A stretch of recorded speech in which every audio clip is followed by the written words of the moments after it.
รถที่มีผลกระทบจากน้ำท่วมนะคะเจ๊มีโปรโมชั่นพิเศษค่ะ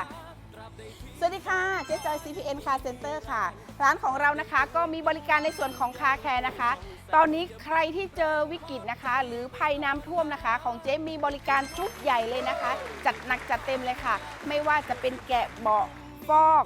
ซักพรมห้องเครื่องช่วงล่างล้างอัดฉีดทุกรูปแบบเลยนะคะเจ๊จัดหนักจัดเต็มเริ่มต้นแค่ 2,000 บาทเท่านั้นค่ะลดได้ทุกรูปแบบเลยนะคะไม่ว่าจะรถคันเล็กหรือคันใหญ่ค่ะลูกค้าท่านไหนที่สนใจนะคะมาใช้บริการที่สาขา1แม่โจ้ได้เลยค่ะเจ๊จอยจัดให้ค่ะ